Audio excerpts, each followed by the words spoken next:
Mu kitundu kino eky'olwaleero tugenda kulaba musajja mukulu Katumba ng'akakasa nti ddala mbutuufu okutendekebwa kwe yafuna okuwa kadeti kwamugyamu omuntu omulala. Zirubega Ibrahim Kasinga nkwanyiriza mu kitundu kyaffe kino eky'olwaleero mu mboozi y'omukulu gye tusimbudde mu kitabo kye kye yatuuma Endurance. Kujjukiza nti Ropa Free guba wettanira okusobola okubeera nga weesiga oyiro oyo okwewala ensiri okukuluma naddala nga tonnayingira katimbako. Ropa Free osobola okumusanga mu supermarkets okuli Mega Standard, osobola okumusanga mu pharmacy eya Frieka, Tekako ne Kamkeya. Gino Edward Katumba Wamala agamba nti amazima gali nti wiikisi 6 ze baasooka okutendekebwa emunduli z'abafuulira ddala abantu ab'enjawulo era nga zino z'abakamulamu nga kyetaagisa omuntu okuba nga yali alemerako ennyo okusigala ng'akyatendekebwa. Agamba ekyabalemezaayo ne basigala nga batendekebwa kwalinga kuzibwamu ssuubi ne bannaabwe Abatanzania be baali nabo. Bano babagambanga nti obulamu bugenda kukyuka mu kiseera ekitali kyawala era ebiseera ebisinga obungi okufaananako n'ejjinja nti era okufaananako ng'ejjinja n'emmunduli emmere baalyanga ntono nga buli kaseera enjala yabeera ebaluma.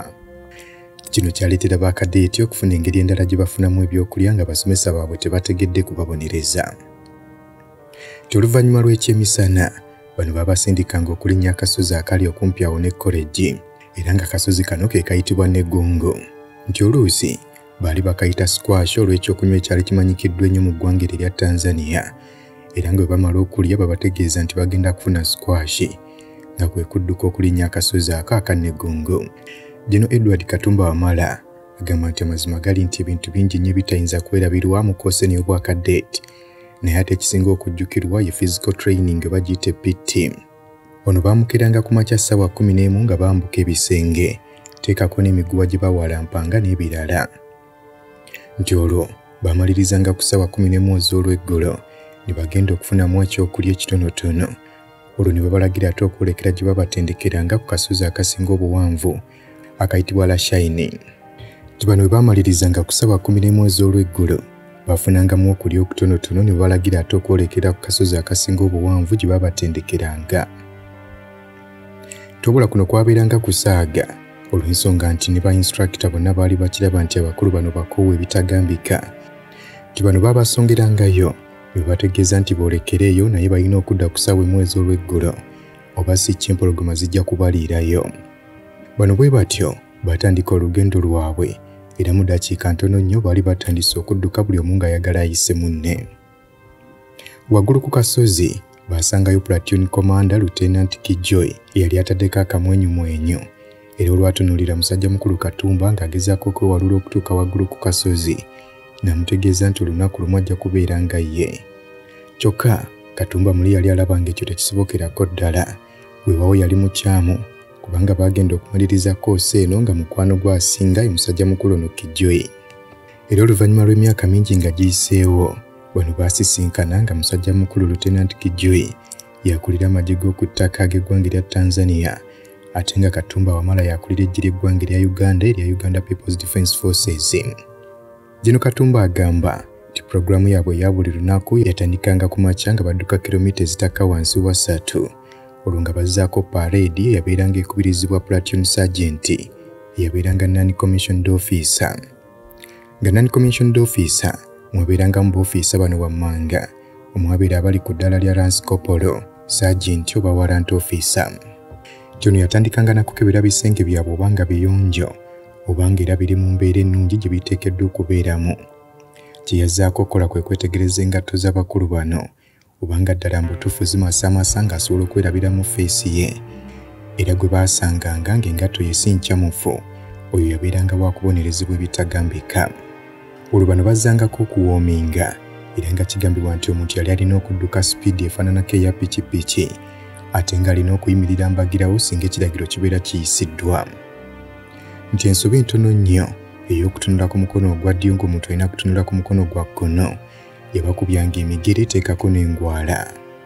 Musajja mukulu Katumba agamba nti ekifo kino kyabeeranga kyakubateekamu mpisa kubeera beetowaze n'okuteekanga mu nkola ebiragiro ebibeera bibaweereddwa. Nti era tewali kadeeti yenna yali ayinza kuba nga alisikinga kubuuza kibuuzo kyonna mu kadde ako era Kadeti yali asuubirwa nti buli ekimugambiddwa alina kukikkiriza bukkiriza awatali kubeera nga yeesikamu yadde. Oluvannyuma lwa bino ekyaddangako kyasinziranga ku timetable wabula ezimu ku lessons ze baayiga mwalimu tactics oba obukodyo, okusoma maapu, okukozesa ebyokulwanyisa, okubasomesa ebyobufuzi kiyite political education, teekako obukulembeze n'ebirala.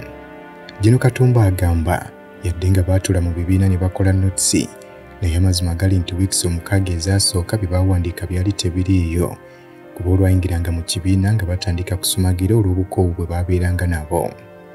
Yadde bano baabayigiriza entambula gye balina okutambulamu mu wiiki omukaaga ezaasooka kyokka tebaabakkirizanga kutambula n'omulundi n'ogumu nga buli kadde baali balina okudduka nga bava mu kifo ekimu okugenda mu kifo ekirala nga kugasa okuyimba. Nti okuyimba kuno kwali kugendereddwamu kulaba nga bano babagogola emimiro n'ekigendererwa ekyokubeera nga mu biseera eby'omu maaso nga bafuuse bakkomanda nga babeera n'amaloboozi amaggumivu. Era emyaka mingi nga giyiseewo mu ntalo ez'enjawulo gezanga ebikwekweto omusajja mukulu ono Katumba bye yakulemberamu ebyokulwanyisa babbi b'ente mu kitundu eky'Ekkalamojja yeebaza mbutuufu eddoboozi lino lye yafuna mu kuyimba.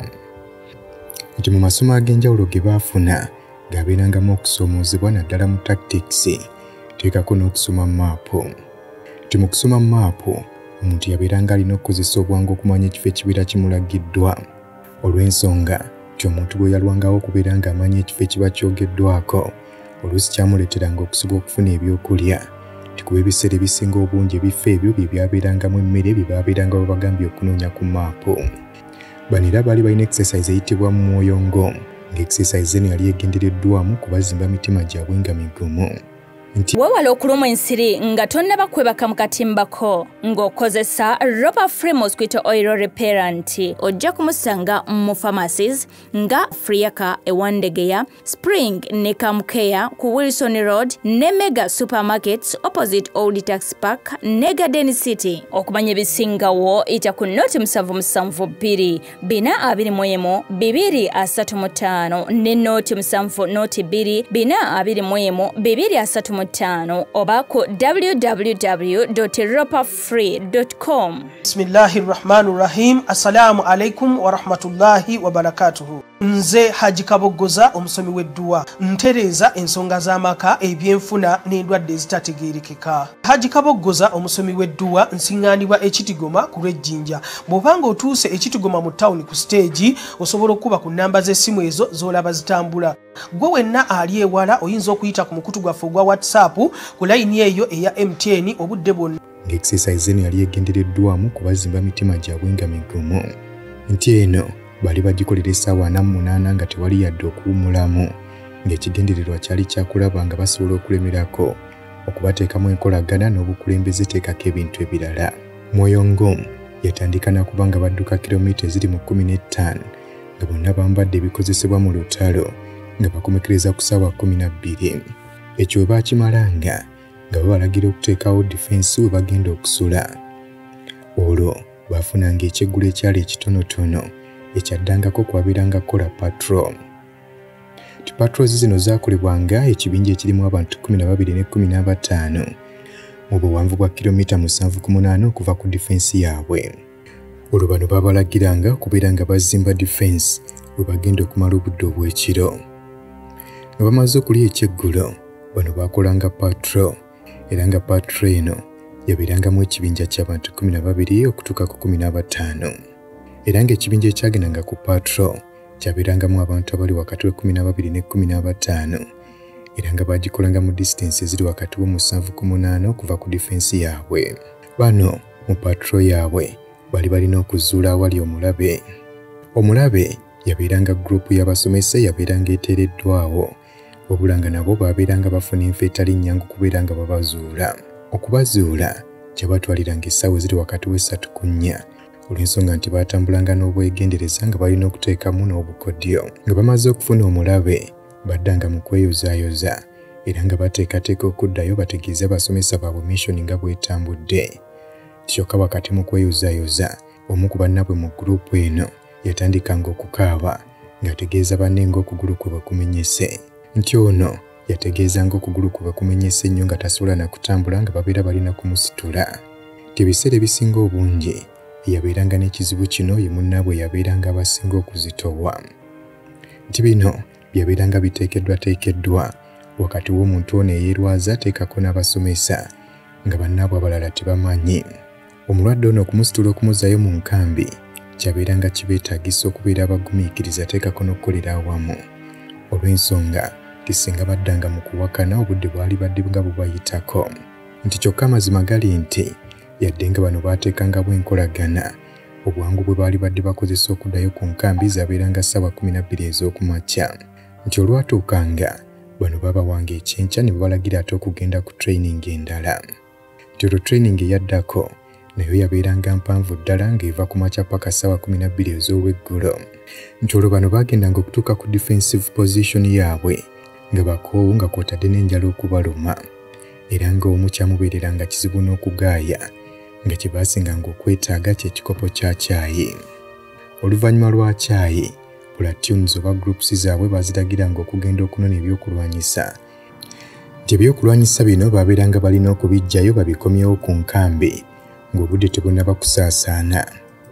Bano baagendanga ku lusozi ne batandika okukola omuyigo gw'ebyokulwanyisa bino wabula bookisi zaabeeranga ziwandiikiddwako nti bya bulabe ate bitulika. Kino kitegeeza nti bookisi zino baabeeranga balina okuzisitula n'obwegendereza obusingayo era ng'abantu abatono abaabeeranga ku bookisi eno baabeeranga 4. Nti ate era kwabeeranga kakakwakuliza akalala ako kubeeranga bookisi eno bagituusa nga siru tebagimenye. Groups zaafubanga okulaba nga zituusa bookisi zino obudde nga bukyali basobole okufuna akadde akeebakako. Tubula ate bo abasomesa baabeeranga n'ekirowoozo kirala kubanga baabateekangamu abantu abaaleetangawo okukyankalana mu groups zino n'ekigendererwa eky'okubakeereyesa. Nti okukola omulimu ogufaanana bwe guti baabeeranga balina okubeera kimu awatali kubeera nga bakyankalana. Nti wabula olw'okuba mwabeerangamu obukodi bw'abasomesa baafunanga okukyankalana n'obutakwatagana era okukakkana nga batuuse ekikeerezi. Nti amazima gali nti gurupu ntono nnyo bwe wabeerawo gurupu yonna eyatuuka mu bwangu zaabeeranga ssaawa 12 ez'okumakya. Kino kitegeeza nti ekyenkya baalinga balina okukisubwa kubanga groups ezisinga obungi mu kutambula zeekanga nga abamu batambula beerinnya kuba abamu ku bannaabwe baatambulanga beebase. Nti era mu kilomita 15 zino okuzitambula okuddayo oluusi nti era mu kilomita 5 zino okuzitambula okuzizzaayo baatuukanga mu ssaawa 10 ez'olweggulo. Olw'obukyafu bwe baabeerangako obukoowu teekako n'enjala olwatuukanga olw'ensonga nti abasomesa enkeera ku makya baabeeranga balina okukeera okwekenneenya ebisulo byabwe nga bwe bifaanana. Olw'ensonga nti abasomesa enkeera ku makya baabeeranga balina okuyita mu bisulo bino okubyekenneenya balaba oba biyonjo. Yadde nga training eno ey'obwakadeeti yali ekaluba nnyo obula musajja mukulu General Edward Katumba Wamala agamba nti yamuyamba nnyo okutereeza obulamu bwe era nga yamufuula omuntu ow'enjawulo. Era n'agamba nti okuva olwo yafuna endaba y'ebintu ey'enjawulo. Nti kuno kwe kwali okutendekebwa okwasookera ddala mu bukulu bwe era yeebaza Katonda nti yayita mu nkola efaanana bw'eti kuba abantu bangi mu nsi eno tebagenda kufuna mukisa kuyitibwa mu kutendekebwa okwo. General Edward Katumba Wamala agamba nti mbutuufu yakulira mu maka ag'enjawulo ate mu bantu ab'enjawulo n'olw'ensonga eyo ng'okutendekebwa kuno kwamuwa ekifaananyi eky'enjawulo n'okumufuula omuntu ali organized mu ngeri gy'alabamu obulamu. Wakati mu kutendekebwa musajja mukulu ono agamba nti yafunamu ebintu bingi nnyo.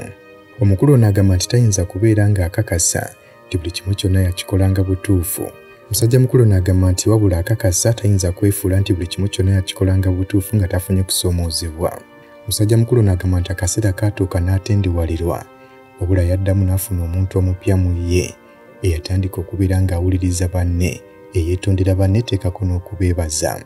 Tekisinga obukulu y'enkola ey'ekikugu gye yafuna. Tekisinga obukulu omuntu ono omupya yamuddamu yatandika ebintu biraba mu ngeri ey'ekikugu. Ono yatandika okubeera ng'agoberera ebiragiro eri bakwano be bakama be teekako ne baasinga obukulu ne ranka.